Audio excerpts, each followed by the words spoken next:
everybody. Today, Rahdo is going to ramble through his new house. And hi, honey pie. Hello. Well, she's just getting right up in there with that camera. Jen's going to be my camerawoman today. And for you Rambler backers, just letting you know what our new situation looks like. Please bear in mind, it's a mess. I'm sure you've all moved, you understand how it is. I don't imagine Jen's gonna show you half of the stuff because I'll be pointing out and she's, no one should see how messy that is, including you aren't even gonna show this right here, are you? No, that's a big mess. All right, well, hey, here's the living room. And, you know, it's actually really nice moving with my mom because she had some really nice furniture and whatnot, although those wrought iron wicker things, that table over there in the kitchen and that actually came from Jen's mom. My mom. Absolutely fantastic. And look at this thing.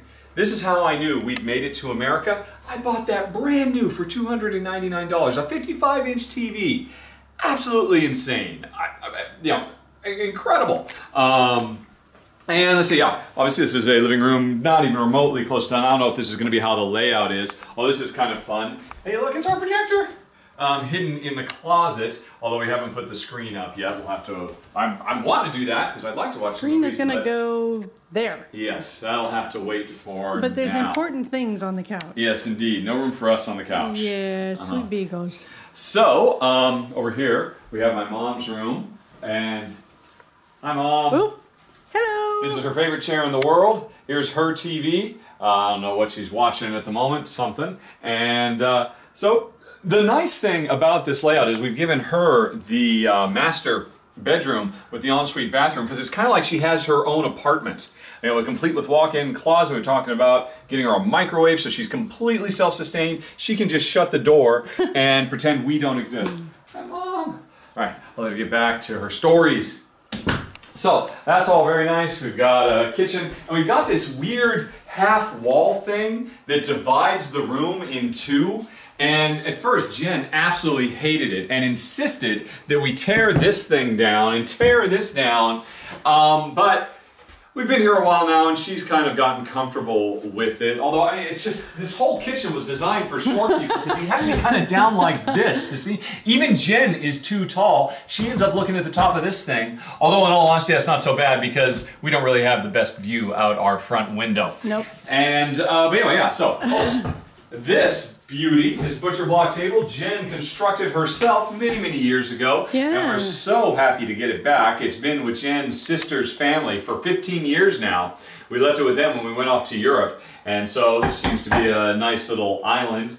Oh, you know, if you're wondering what the heck this is, well, this used to be where their big American-sized fridge was. And we're Europeans. We don't need an American-sized fridge. So we're going to have to do something. We went down to IKEA and found that they had cabinets that had almost the exact same door face as this, so we might just get one and put in there or something like that. Although, again, I can't stress enough just how much Jen hates this kitchen with a passion. No, it's growing on her. It's growing on her, but, I mean, you can see she's literally ripped the doors off because she's just sick of looking at them. She's hoping, oh, I'd rather see my, you know, I don't know. Yeah, and all our kitchen stuff is still in boxes because I just haven't decided if we're going to replace this kitchen or make do or cobble something together or whatever, so we're just sort of still in transition. This kitchen is literally holding us hostage at the moment. But since we don't have a big refrigerator over here, we have a nice little European-sized one in here with, oh, and I love this motion sensor light. Look, it's an entire wireless thing inside that light bulb. Yeah, it just turns on. There's the motion sensor. Point at the motion sensor. I will point at the motion sensor. So yeah. Just a little thing, but just kind of nice because here's where our kitchen or fridge is, right next to the washer and dryer, which stack quite nicely. Yep, but we got the motion sensor at IKEA for 16 bucks. It's got a chip inside the light bulb. Yeah. That works with that motion sensor. You don't have to plug it in or program it or anything. These are not things we'd be able to find easily in Malta. No. So, you know, we've been definitely... I mean, there's IKEAs all over in Europe, but I just had never seen such a thing. Yeah. That motion sensor light is really cool. There are no IKEAs in Malta, again. Of course not. But there's one in Sicily. Yes. Well, yeah, just in Sicily, just a whole other country. Oh, but, and I know this is probably nobody cares, but I've got a dog washing sink. Hooray! Very important when dogs come in filthy. Let's see how they get filthy. Oh, wait. What? Are we going to your studio first, or we were going to to end there. Okay. Sorry. Spoiler alert, everybody. Apparently Jen thought we were going to end on her studio because she thought this was Jen runs through. That's the cool thing. Although, yeah, so here's our backyard, and this is the funkiest thing. It comes with a water feature. There's 6 or 7 goldfish living in that pond. We don't know exactly how many. Occasionally you can see them pop up. Like, you know, there's an orange one right there, just kind of, I mean, you can barely see him through all the algae. There he is. Oh, I see him. Yep. Oh, yeah, there's a couple of them over there. And here's the fine workmanship of the previous tenants. They just left this, I guess it must be an outdoor extension cord, but you plug it in. Didn't even run it under the, what do you call it, under the deck. But as you can see, it's starting. We have, the fountain is actually fairly nice, but the weird concrete molded something, I don't even know what you'd call it, was not so great. But yeah, it's nice. It's nice having fish that seem to be completely self-sustaining. We haven't really had to been feeding them at all. I don't think the previous tenants were, or the previous owner. Yeah. But anyway, before we go up and risk our lives to go into Jen's office, we should. I'll turn this off now because it's loud. Yeah, we like the noise it makes, but yeah. So we're about to climb the magic staircase, and we call it the magic staircase because when we got here, there was no support back here. Watch out for dog messes. This did not exist. The only thing holding this whole thing up were just those 3 beams that go into the roof of the garage. Otherwise, it's not connected to the wall there at all. It was just sitting loose on the deck, and it was actually causing the deck to sink into the ground when we got here. Look at that. So Jen's brother-in-law, Ron, came out and did some emergency surgery, put some, I don't know, what do you call them, buttresses, some porch stuff under there. There's a concrete footing. Yeah. Now. I don't know what Jen's actually showing you at this point. We're just the other side of stairs, I guess. It's very exciting. There we go. I don't know. I think I need a new camerawoman. But anyway, so the main thing was getting this installed, which required copious amount of diggings by yours truly. Look at that hole. Is that a beautiful hole? Biplane. And you know, it's still, it's fairly sturdy, but Ron would be the first to say that it's just kind of okay. And if Jen films me as I go up, you will watch that Jen does not allow anybody, more than one person at a time, to go up the stairs. Because you'll notice, I don't know, can you see, are they kind of wiggly? The whole thing shimmies a little bit. It's sturdy enough, but it's still a bit iffy. You coming up, honey pie? Yep. All right. So now you can feel it for yourselves. I don't think they will actually feel it at home. Yep. But anyway, here's Jen's studio. Just a standard 1.5 car garage below. But this room is the reason we got this house.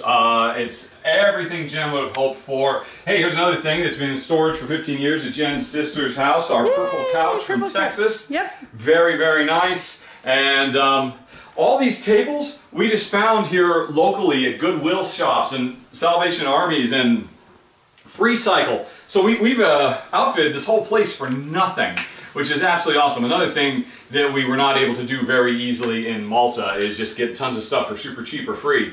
And yeah, so Jen's got great views and just absolutely loves it. She still says her Guilford studio is better. I'm really surprised because I don't think anything can top this. Yeah, so now, enough about all this personal stuff. This is fun making area. All right. Really, they want to see that. I'm sure they would want to see where Jen sits in front of the torch and makes stuff. Although she can't yet because these oxygen concentrators, we're not sure if they got damaged in the move or if there's just electrical issues with them, but they just cannot work reliably at all. So we're having to figure that out. I've run into all kinds of problems getting my studio set up. So has Jen. Every day there's a new problem, but we will work through it in the end. Apparently Jen just wants to spend all her time up here. I'm just looking. Okay. I'm just having a look. So we'll have another trip down the stairs. Yep. Here we go. Very scary. So I'm sure you can see the wiggle. It's pretty bright. Yep. Okay, one person at a time. Yep. So, next up, this is a manufactured home, and it was basically just a 3-bedroom, 2-bath. You know, Mom's got the ensuite and the master, and there's 2 other little bedrooms over there that we've taken for ourselves. Jen, I asked, she will not film in there because that's the only reason anything's even remotely presentable is because she's thrown everything into those rooms, and that's a horrible mess. Obviously it's been an incredibly stressful time. Speaking of stress, should I show them your stress relief? Jen's stress relief can be found right over here in the recycle bin. Yeah. Yep. I don't know. Yeah. Ciders are awfully tasty. Yes. But anyway, so this whole section is an add-on that was apparently done without permission. All kinds of problems with that. I mean, I couldn't even begin to tell you how many problems we've run into with this place. But anyway, in the end, it was worth it because it's just 2 big, gigantic rooms, and one of them is our game room. Hey! And it's actually quite lovely. We call this the tiger room because over here in this window seat, the previous owners had a big, gigantic stuffed tiger. And even when they had moved out, they left the tiger, and we thought for sure this was good. They were going to keep the tiger. But we eventually showed up, and the tiger was gone. But it's still the tiger room. But as you can see, it's where we play games. This was interesting too. For the longest time, I've wondered why are dining room tables and chairs so much less comfortable than patio furniture? I've always found patio furniture to be very, very comfortable. And so we thought, well, okay, we need a table and chairs. Let's just go down to Walmart and buy a cheap, on discount, a sale one. And I got this. It came with 6 chairs, and these chairs are incredibly comfortable. I mean, so I just swivel, sit and play, and I got a glass table. Although we're probably going to do something about the glass table. But I mean, it works really quite nicely, and this whole set costs next to nothing, and just a little bit of elbow grease to put together. Now, I will say, I can tell you one reason that people do not use patio furniture indoors. Because it doesn't slide. It does not move at all. So fortunately, we're okay with the swivels to be able to get in and out. But these chairs over here, because it only came with 2 swivels and then 4 regulars, once you're in, it doesn't really want to move around on this plush carpet. So you're kind of stuck and you can't slide. But that's not our problem because it's just me and Jen anyway, and maybe Mom when she gets, when we can talk her into it. But these days, her iron levels are really low. She's anemic. She's suffering from HHT and congenital heart failure and all that. So we're not pushing her. Right now, she's just relaxing for the first time in like 2 decades. Yeah. And just zoning out watching TV all day for the first time in her life. So. And reading. And reading. Yes, she hasn't read in a long time. So she's having a good time. We're not trying to push her, but someday we'll probably play some games with her in here. But anyway, yeah, so this is the game room complete with 3, not 1, not 2, but 3 ceiling fans. And all of this on a dimmer switch, so it's all very nice. And we've got a little patio over here for food storage and whatnot. You just said patio, honey. Did I say patio? Yeah. I meant pantry. I said patio because I was talking about patio furniture. But here we go, folks. It's the end of the road. Here's where the magic happens. Hey, guess what? Our chicken cup made it. Oh, yes. That's good stuff. This is all my mug collection because we haven't moved into the kitchen yet. I didn't actually talk about this. This whole thing, this is another piece of furniture, this whole shelving unit that we've had in Jen's sister's place for 15 years. This was actually a custom-made Laserdisc cabinet that Jen had made for me as a birthday present many, many years ago. Back when we used to make a lot of money when I was in the video game industry and we could afford such things. We wouldn't be able to afford it now, but it's perfect size for board games. Yes, at one point I literally had this mini Laserdisc, which is absolutely insane, but now we will easily be able to fill it up with board games and other stuff. But not all our board games, because the rest of them will be in here. And flip the switch. Boop. I don't know if Jen's going to come in or not. Apparently not. She's just going to stay out there. So I have to shout really loud. And so this is where I have started to film. We got a couple of Kallax shelves from IKEA, and this is actually a cheap IKEA chair too, although it's really comfortable. And yeah, here's another super cheap table we got for, I don't know, 20 or 30 bucks. Although it's got this really shiny reflective black paint on it. I tried filming a couple of run-throughs the other day and they just came out terrible. So I'm just throwing this blanket we had until we get something worked out, a nicer, more permanent cover, some kind of game mat or something like that. But it's working okay for now. And the whole point of this is that I can just have my overhead camera, which is in Jen's hand at the moment, and my camera set up for final thoughts, and the camera I just film with, all just set up all the time, not constantly having to tear down and pick back up and try to film in the middle of our living room. And I mean, watch your step. I don't know if Jen's even going to come in here, but there's cables running everywhere because I even can keep these cameras wired up all the time. I don't have to constantly be messing with them. Oh, it's just such a miserable existence. Hopefully, it'll be so much more pleasant. It's all run over here off of this laptop. This is Jen's laptop for years, but its screen started wigging out and Jen just couldn't stand anymore. We tried to get the screen repaired. It couldn't get fixed. And so I just held on to it because I knew sooner or later I would be able to use this as kind of the epicenter. So just got a, what do you call it, a monitor and a wireless keyboard and mouse. Again, super cheap stuff from Amazon.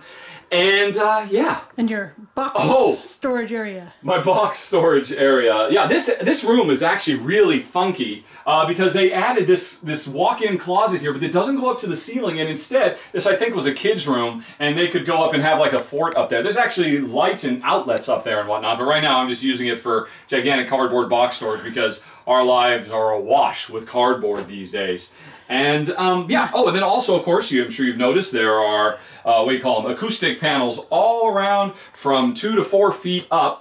And this is so I can stop using lapel or ear hook mics because I just hate them. Just using a shotgun mic from here sounds almost as good in large part because of all the echo cancellation from all this stuff. Now, I'm still trying to decide, and if there are any audio fans or audiophiles or audio technicians, I mean to say, out there, please give me some advice. As you can see, I've got another 96 tiles here. I could spend a few more hours putting all of them up. I could go all the way to the floor. I could go up a couple more rows.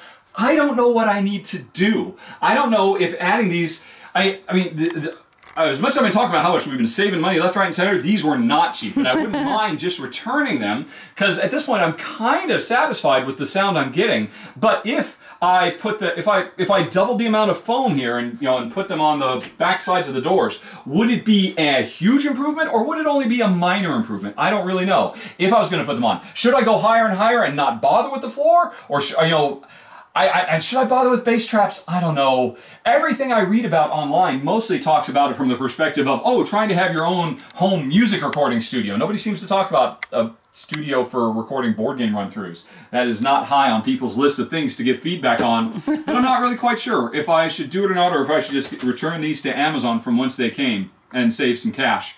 But again, if there are any folks out there who are experts, I'm happy to do it, but I don't want to spend the money on those if it's only like a 10% improvement. If it's like a 50% improvement, yeah, sure, of course, let's do it. I don't know, honey, I can't think of, oh yeah, and of course, oh look, real lights! I can come here at 2 o'clock in the morning and film run-throughs if I want. I mean, I am no longer beholden to the sun. Oh, is it a rainy day? I guess I can't film run-throughs today. That was my life in Malta. So it's really great to have these. Still trying to figure out the ideal way to place them, especially because, again, I don't want to have like 3 different lighting setups for everything I do. So these are pretty much just set up for when I do the final thoughts, and that's great, but they do tend to create a lot of glare on the table. Now, this is obviously killing the glare on the table, but they still create glare on the board and whatnot. So I went and got a polarized lens to use, and that really cuts down on the, what do you call it, the glare, but it also makes the video, if you've noticed, the last few videos I've done are a little bit dimmer than they used to be because of that. But it means I don't have to, turn these off or try to, I don't know, create, what should I do? Do I just need a third light that's directly overhead? Will that cancel out the lateral glare? Again, I don't know. I'm just stumbling around in the dark. So if there are any folks, who are experts in the audio-visual arts, please give me feedback. Like I said, I'm pretty happy with it as is right now, and I'm just having major problems with cameras because I just want to keep set up all the time. Got a camera there, and then one in my hand, and so I bought this one, on Amazon because it looked okay. I knew I was taking a bit of a gamble because it's some no-name Bestaker, and I filmed 3 run-throughs the other day, and I was really happy. I mean, the color, the detail, everything was fine, except when I was all done, after those 3 run-throughs were filmed, I couldn't get them off of this thing. And I spent many hours, and so all that video is lost. So I'm sorry, the next 3 run-throughs you see from me will not have static cam videos. I apologize for that, folks who prefer static cam. This thing totally failed me. It is totally going back to Amazon, and I'll be getting trying not to save money, but instead just get a proper brand name, like the Sony Jen's holding or this Panasonic, because whatever, Bestaker was a terrible mistake, and I paid dearly for it. But so I still need to get another camera so I can just have 3 cameras set up at all times, sound set up at all times, light set up at all times, and just all I gotta do is just sit down and play the games and film them for you, because that's really all I want to focus on. And I think that's it, folks. That is the ramble for this month. Sorry the month was kind of slow on content. It looks like in the end, I will get, 5 5 of the 9 run-throughs I was supposed to have gotten done. But that just means next month I will get another 4. So instead of 9, there will be 13 coming for you. And hopefully some more rundowns, because now that Jen has found a means of stress relief, we can maybe play a few more games here or there. Because that's always I joke, but that's actually a real issue that I always run into, is the fact that, Jen's my only playing partner, and if she doesn't feel like playing a game, then I don't play a game. And if I don't play the game, I don't film it for you guys. So, Jen's mental well-being is just as crucial to the success of this show as any amount of acoustic foam or tripods or what have you. So, it's definitely been something Jen and I have been working on, because there's just so much going on in our lives. Now that my mom lives with us and I'm diving knee-deep into the, or not knee-deep, deep into the deep end of the pool that is Medicare coverage. Oh my God, this is so ridiculously complex trying to figure out, because now she's moved, she has to switch plans and all of that. Oh man, makes us wish we all were living in Europe, where everything is just nice and easy, instead of just this nightmare. Plus, we haven't even figured out our own healthcare yet. So yeah, there's still a lot to do, but slowly but surely, things are returning to normal, and come September, you should see output back up to the usual levels, and then we'll have to decide if we're going to Essen Spiel or not. Jen, every day of the week, one day she's up, one day she's down, up, down, up, down. We have yet to decide, but time is running out, so we will be deciding that soon. And I don't know, I can't really think of anything else to ramble about. I think I've rambled long enough, unless Jen can think of something. No, I just think things are going to get better. I mean, a lot of it was the move. A lot of it was our stuff showing up from Malta. Yeah. So, and missing. Obviously, I still haven't unpacked a lot of stuff. Oh, you guys, do you want to see a sad, sad tale? Oh. Avert your eyes. Fans of Vita Lasarda or Stronghold Games. Look what happened to my Kanban. Look at it! And this was just one of many. Oh my gosh, this one's even worse. The damage isn't as bad, but it's my copy of Macau! You know how rare this is? Look, it's just gotten all munged. There's a whole bunch of them that just got completely destroyed. No games got lost. I mean, we lost 10 full boxes in the move somehow. They just disappeared. Fingers crossed the insurance will come through. I'm not holding my breath. I've never really had any good luck in that regard, but maybe they'll come through. Still a lot of unpacking, still a lot of figuring out what we've lost, and of course a lot of things were broken or damaged or what have you. But again, enough about our problems. This is just a quick ramble giving you a snapshot of where we are right now, what's going on, and that's it, folks. Thanks for watching. Have a very, very nice day. Talk to you later. So long. Bye-bye. Wait. Jen is saying something. Oh, no. No, just hitting the button. I was going to hit the button. Okay, hit the button. Bye. Bye.